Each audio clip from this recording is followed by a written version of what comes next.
وحدہ لا شریک نے قرآن پاک میں ارشاد فرمایا ہے، سورہ مجادلہ پارہ نمبر 28 ہے اور آیت پاک نمبر 11 پڑھنے کا شرف حاصل کر رہا ہوں۔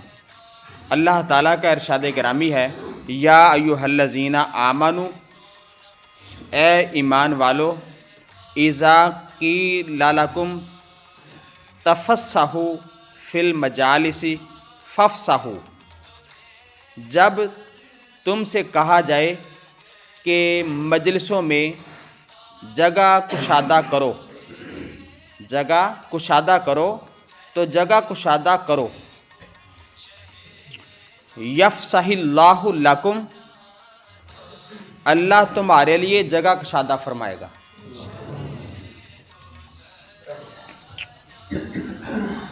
وَإِذَا قِيلَ انشُزُوا فَانشُزُوا، اور جب کہا جائے کھڑے ہو جاؤ تو کھڑے ہو جایا کرو۔ یرفع اللہ الذین آمنوا منکم، اللہ تعالیٰ تم میں سے ایمان والوں کے، والذین اوتوا العلم درجات، اور ان کے درجات بلند کرتا ہے، فرماتا ہے جن کو علم دیا گیا۔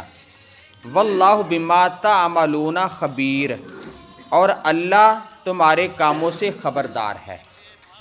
یہ آیت پاک نمبر 11 میں نے پڑھی ہے۔ اس میں بڑے ہی آج کے پیارے مسئلے مسائل اسلام نے اتنی بڑی رہنمائی کی ہے مسلمانوں کی۔ تمام میرے بھائیوں نے 20 منٹ کا یہ سبق ہوتا ہے تو 2-3 منٹ گزر بھی گئے ہیں، توجہ سے سن لیں۔ اس میں نبی اکرم صلی اللہ تعالی علیہ وسلم، اس کا ذرا سیاق و سباق کانٹینٹ سنیے ذرا۔ غزوہ بدر میں حاضر ہونے والے صحابہ کرام رضی اللہ تعالی عنہم کی بہت عزت کرتے تھے نبی پاک صلی اللہ تعالی علیہ وسلم۔ ایک روز چند بدری صحابہ ایسے وقت پر پہنچے کہ جب مجلس شریف بھر چکی تھی، یعنی بیٹھنے کی جگہ سرکار کے سامنے نہیں تھی۔ انہوں نے حضور اقدس صلی اللہ تعالی علیہ وسلم کے سامنے کھڑے ہو کر سلام عرض کیا۔ حضور پر نور صلی اللہ تعالی علیہ وسلم نے جواب دیا۔ پھر انہوں نے حاضرین کو سلام کیا تو انہوں نے بھی جواب دیا۔ پھر وہ اس انتظار میں کھڑے رہے کہ ان کے لیے مجلس شریف میں جگہ بنائی جائے، مگر کسی نے ان کو جگہ، یہاں سے مسئلے شروع ہونے لگے، ذرا توجہ سے سننا، جو آج کی ہم مسئلے سیکھنے کے لیے بیٹھے یہاں سے شروع ہونے۔ سرکار دو عالم صلی اللہ تعالی علیہ وسلم کو یہ چیز گراں گزری، سرکار نے پسند نہیں فرمائی۔ آپ نے اپنے قریب والوں کو اٹھا کر ان کے لیے جگہ بنائی۔ اٹھنے والوں پر یہ بڑا شاک گزرا، ان کو بھی بات اچھی نہیں لگی۔ تو جب انہوں نے یہ چیز اچھی نہیں سمجھی کہ ہمیں اٹھا دیا گیا، تو اللہ تعالیٰ نے حضرت جبریل علیہ السلام کو المجادلہ سورت کی آیت پاک نمبر 11 دے کر بھیج دیا کہ جب کہا جائے کہ کھڑے ہو جایا کرو تو کھڑے ہو جایا کرو۔ اللہ اکبر۔ اللہ تعالیٰ ہر وقت اپنے محبوب کو دیکھ رہا ہوتا ہے۔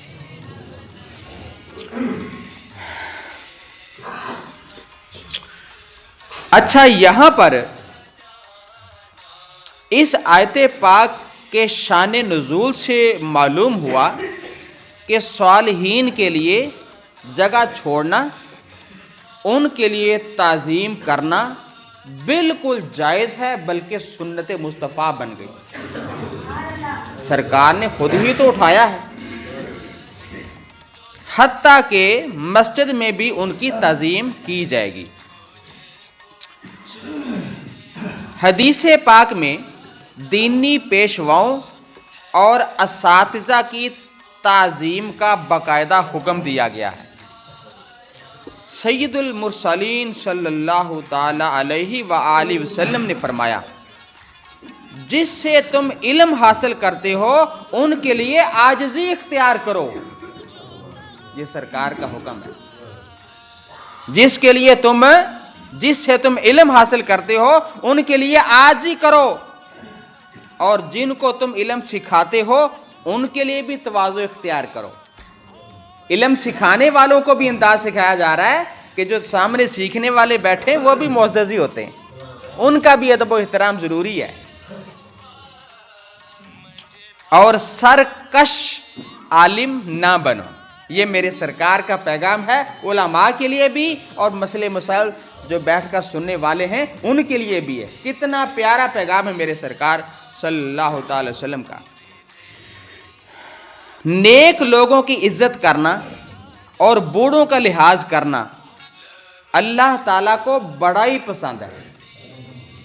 جن کی داڑھی شریف ماشاءاللہ سفید ہے ان کا احترام کرنے سے اللہ بہت راضی ہوتا ہے۔ سن لیں، نبی اکرم صلی اللہ تعالی وسلم کا ارشاد گرامی ہے، ابو داؤد شریف کی حدیث پاک سنانے لگا ہوں، سرکار نے فرمایا، بوڑھے مسلمان کی تعظیم کرنا اور اس حامل قرآن کی تعظیم کرنا جو قرآن میں غلو نہ کرے، یعنی قرآن میں اپنی طرف سے کوئی اضافہ نہ کرے، تو اس کے احکام پر عمل کرے، اور عادل سلطان کی تعظیم کرنا اللہ تعالیٰ کی تعظیم میں داخل ہے۔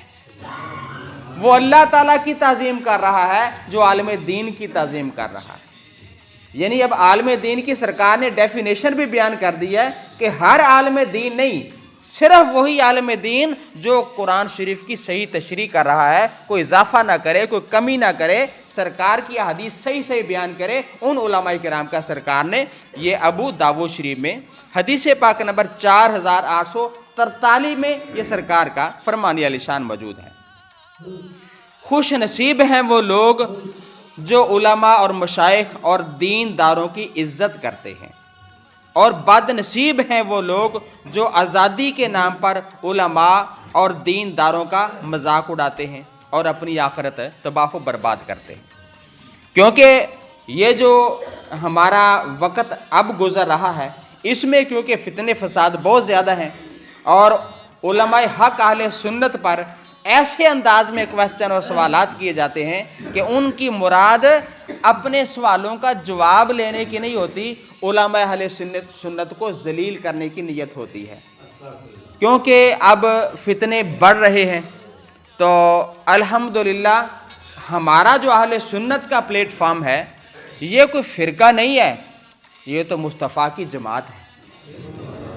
تو اس واسطے اس کو توڑنے کی کوشش کی جا رہی ہے۔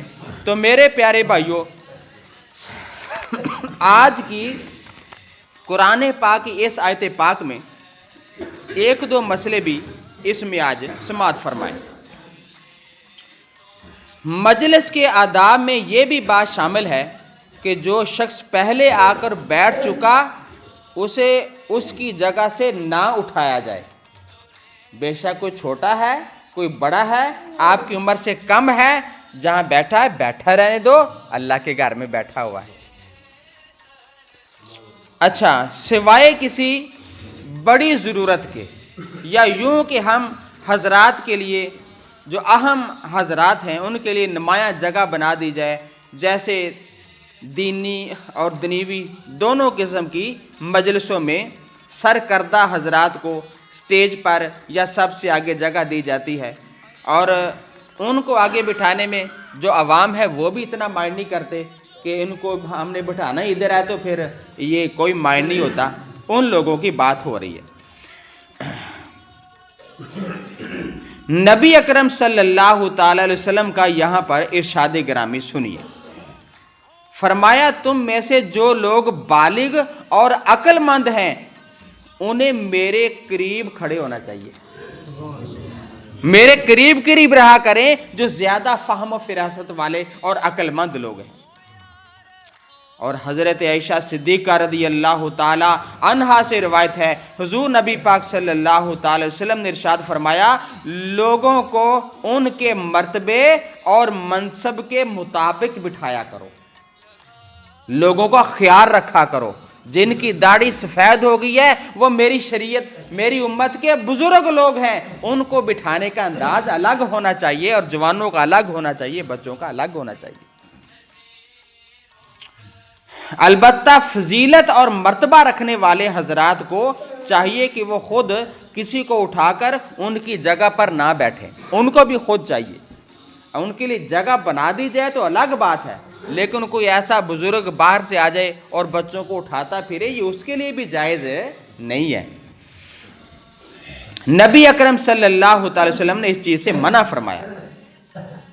فرمایا کوئی شخص مجلس میں کسی کو اٹھا کر خود اسی کی جگہ پر نہ بیٹھے، یہ سرکار کا حکم مسلم شریف میں موجود ہے کہ کوئی بندہ بھی کسی کو اٹھا کر اس کی جگہ پر نہ بیٹھے۔ حضرت عبداللہ ابن عمر رضی اللہ تعالی عنہ سے مروی ہے، اور یہ بخاری شریف کے حدیث پاک سنا رہا ہوں، رسول اکرم صلی اللہ تعالی وسلم کا ارشاد گرامی، سرکار نے اسے منع فرمایا ہے کہ ایک شخص کسی کو اس کی جگہ سے اٹھا کر خود اس کی جگہ پر بیٹھ جائے، البتہ تمہیں چاہیے کہ دوسروں کے لیے جگہ کشادہ اور وسیع کرو۔ آیات اور روایات سے یہ بھی معلوم ہوتا ہے کہ ہمارے دین میں عقیدے اور عبادات کے ساتھ ساتھ معاشرتی آداب بھی سیکھنے بہت ضروری ہے۔ اب آخر میں اس سے بھی زیادہ اہم بات سنیے، جو مجلس اسلامی کے میں نے آداب سکھائے ہیں اس قرآن پاک کی روح سے، اس میں احادیث مصطفیٰ میں جمعہ شریف کی جو سیٹنگ ہے ہماری، خاص طور پہ جب عربی کا خطبہ شریف ہو رہا ہوتا ہے، ترمذی شریف کی حدیث پاک سنیں۔ میں آج اس پر 3 حدیثیں آپ کو سنانی ہیں، اور ہمارے پاس تقریباً 6-7 منٹ باقی ہیں، سن لیں۔ ترمذی شریف کی حدیث پاک جمعہ شریف کے موضوع پر فرمایا، من تخطی رکاب الناس یوم الجمعۃ، جمعہ کے دن جس نے لوگوں کی گردنیں پھیلانگی، مطلب کہ آگے آنے کے لیے لوگوں کی گردنیں اور کندھے پھیلانگ رہا ہے، میرے سرکار نے فرمایا اتخذ جسرا الی جہنم، وہ سیدھا جہنم کی طرف پل بنا رہا ہے۔ گھر سے جمعہ پڑھنے آیا، ارادہ جمعہ پڑھنے کا، نیکی کمانے کا، لیکن غلطی کر بیٹھا، میرے سرکار نے کیا مطلب اس حدیث پاک کا کہ جہاں پر اس کو جگہ ملتی ہے آرام سے بیٹھ جائے، سارے کا سارا تو اللہ کا گھر ہے۔ سمجھنے کی بات ہے، سرکار کا کتنا واضح پیغام ہے۔ ایک حدیث پاک مکمل ہو گئی۔ دوسری حدیث پاک جمعہ شریف کے موضوع پر ابو داؤد شریف سے سنانے لگا ہوں۔ راوی حدیث فرماتے ہیں کہ جاء رجل، ایک آدمی آیا، جمعہ شریف ہو رہا تھا، ایک آدمی آیا، یتخطی رکاب الناس یوم الجمعۃ، جمعہ کے دن وہ لوگوں کی گردنیں پھیلانگتا ہوا آگے آ رہا تھا۔ والنبی یخطب، کیفیت یہ تھی کہ خود مصطفیٰ خطبہ بیان فرما رہے تھے۔ اللہ، اہمیت سمجھانا چاہتا ہوں، سمجھنے کی کوشش کریں۔ والنبی یخطب، نبی پاک خود خطبہ ارشاد فرما رہے تھے۔ فقال لہ، نبی صلی اللہ علیہ وسلم، میرے سرکار کی نظر اس پر پڑی، فرمایا اجلس، بیٹھ جا بیٹھ جا، فقد آذیتا، تو نے تکلیف دی ہے۔ اللہ اکبر۔ تو جس نے نبی پاک کو تکلیف دی، کون سی عبادت ہے جو اللہ کے دربار میں قبول ہو جائے گی؟ تو یہ آداب مجلس ہے، خاص طور پہ جمعہ شریف کے موضوع پر خطبہ شریف کے یہ آداب سکھائے جا رہے ہیں۔ اور آخری حدیث پاک سن لیں، یہ بھی ابن ماجہ شریف کی، یہ ابن ماجہ شریف کے حدیث پاک ہے۔ میرے سرکار نے فرمایا ان نبی صلی اللہ تعالی وسلم قال، صحابی بیان فرماتے کہ نبی پاک علیہ السلام یہ فرمایا کرتے تھے، اذا قلت لصاحبک، جب تو اپنے دوست سے یہ جملہ کہے. کس سے کہنا ہے؟ دوست سے. کس وقت؟ امام صاحب عربی کا خطبہ پڑھ رہے ہیں سرکار کی سنت والا, اور ایک بندے نے اپنے دوسرے بیٹھے ہوئے دوست سے یہ کہا انصت یوم الجمعہ, جمعہ کے دن کہا خاموش. بھئی وہ تو اپنے ارادے میں نیکی کر رہا ہے کہ جو پڑوس والا بول رہا ہے اس کو چپ کرانے کی کوشش کر رہا ہے, تو ادھر سے میرے سرکار نے کچھ اور ہی فرما دیا. ارادہ اس کا نیکی کا ہی ہے, گھر سے جمعہ پڑھنے آیا ہوا, لیکن اس کو علم نہیں ہے جمعہ شریف کے آداب کا, تو اس نے کہہ دیا او چپ ہو جا. اتنے بس جملہ کہا. والامام یخطب, کیفیت یہ ہے کہ امام خطبہ دے رہا ہو. فقد لغوتا, میرے سرکار نے فرمایا بات اس نے بھی فضول ہی کی ہے, بات اس نے بھی فضول کر دی. بھئی اگر وہ بولتا تھا تو اس کو یہ چپ کرانے کا موقع نہیں تھا, اس کو بولتا رہے او تو اپنی بچاتا نا نیکی, تو نے بھی بول کے ضائع کر دی. نماز کے دوران امام کو لقمہ دینے کی اجازت ہے. امام بول گیا تو سبحان اللہ یا اللہ اکبر کہہ کے مقتدی امام کو یاد کرائے. لیکن اگر یہی مقتدی کسی دوسرے مقتدی کو لقمہ دیتا ہے تو اس کی اپنی نماز بھی جاتی ہے. تو اس واسطے سیم یہ مسئلہ بیان کیا جا رہا ہے. اس درجے کا تو نہیں لیکن اس سے کم ہے. میرے سرکار نے فرمایا تو نے فضول بات کی ہے جو اس کو روکنے کی کوشش کر رہا ہے. تو اس کا مطلب ہے کہ کتنا نازک معاملہ ہے جمعہ شریف کے آداب کا. تو آئیے میرے پیارے دوستو, اپنے بچوں کو بھی اور خود دوستوں کو بھی سمجھائیں کہ خطبہ شریف میں ایک لفظ بولنے کی بھی اجازت نہیں ہے. چہ جائے کہ باہر ہمارے بچے کھیل رہے ہوتے ہیں خطبہ کے دوران, ایسا ہے کہ نہیں؟ بھاگتے پھرتے ہیں ایک دوسرے سے, وہ لڑائی کے انداز میں کھیل رہے ہوتے ہیں خطبہ کے دوران جب امام خطبہ دے رہا ہوتا ہے. وہ ہمارے ہی بچے ہیں, ہم نے ان کو پیار سے سمجھانی ہے یہ باتیں. یہ ہماری شریعت کی وہ بنیادی باتیں ہیں کہ اس کو میں ایک چھوٹی سی مثال دے کے سمجھاتا ہوں. آپ ہاسپٹل میں جائیں یا اپنے بینک میں چلے جائیں, وہاں پر آپ جا کے ویٹنگ روم میں بیٹھے ہوئے, یہ مثال جس نے سمجھ لی وہ معاملہ سمجھ جائے گا. ویٹنگ روم میں بیٹھے, آدھا گھنٹہ ہو گیا, گھنٹہ ہو گیا, وہ کہتا جی میری باری نہیں آ رہی. وہ کہتا جی باری آ جائے گی, باری کا انتظار کریں. 2 گھنٹے گزر گئے, غصہ چڑھ گیا, اس نے ناراض ہو کے کہا جی میری باری نہیں آ رہی. ان کا مینیجر پاس آیا, اس نے کہا جی آپ کا ٹوکن نمبر کیا ہے؟ اب یہاں پر اس کی خطا ہے. کہتا جی میں نے تو ٹوکن نمبر لیا ہی نہیں. اب غلطی کس کی ہے؟ غلطی اس کی اپنی ہے. وہ گھر سے پیسے لینے گیا ہوا ہے, لیکن وہاں جا کے غلطی یہ کر گیا کہ اس نے ٹوکن نمبر تو لیا ہی نہیں. وہ ٹوکنوں والے فارغ ہو کے جائی جا رہے, یہ 2 گھنٹے ہو گیا, اس کا مطلب پورا نہیں ہو رہا. اور تو جمعہ پڑھنے آیا ہے, رحمتوں کا ڈپو کھلا ہوا ہے, اور غلطی تو خود کرے تو اللہ کی رحمتوں کے ڈپو کا کوئی قصور نہیں ہے. یہ آداب میرے مصطفیٰ نے 1400 سال پہلے ہمیں عطا فرما دیے ہوئے. اللہ تعالیٰ کے دربار میں دعا ہے یا مولا کریم ہم سب کو حضور کے ہر فرامین پر تہ دل کے ساتھ, دل و جان کے ساتھ سچے مانتے ہوئے ہم سب مسلمانوں کو